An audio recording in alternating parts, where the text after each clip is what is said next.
ఈ క్వశ్చన్ చూడండి. In triangle ABC, triangle ABC, ABC. Okay, తర్వాత ఏమన్నాడు? యాంగిల్ బి వాల్యూ ఇచ్చాడు 78 degrees. ఓకే, తర్వాత ఏమన్నాడు? AD is bisector of angle A.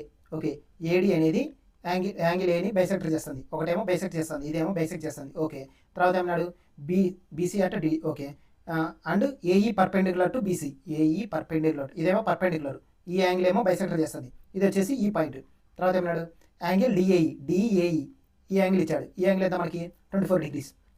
తర్వాత యాంగిల్ ఏసీబీ, ఈ యాంగిల్ ఎంత అని అంటారు? మాకు ఫార్ములా వచ్చేసి angle ACB is equal to angle DAE is equal to half of angle B minus angle C. Okay, ఇప్పుడేమో మనకి డిఏఈ ఎంత ఇచ్చిన 24 is equal to half of angle B ఎంత మనకి? Angle B 78, angle C value X. ఇప్పుడు 2 అవతల పోతే 78 minus 24 48, X value వచ్చేసి 30 degrees. ఓకే, ఆన్సర్ వచ్చేసి 30 degrees. ఎప్పుడైనా గుర్తుపెట్టుకుంటే ట్రయాంగిల్ ఇచ్చేసి ఒకటి యాంగిల్ బైసెక్టర్ అంటాడు, ఒకటి పర్పెండిక్యులర్ అంటాడు. ఈ యాంగిల్ వచ్చేసి ఎంత అని అడుగుతాడు. మన ఫార్ములా వచ్చేసి angle DAE is equal to half of angle B minus C. Okay, ఈ వీడియోస్ మీకు నచ్చినట్టయితే నా ఛానల్ లైక్ చేయండి, షేర్ చేయండి, సబ్స్క్రైబ్ చేయండి. Thank you.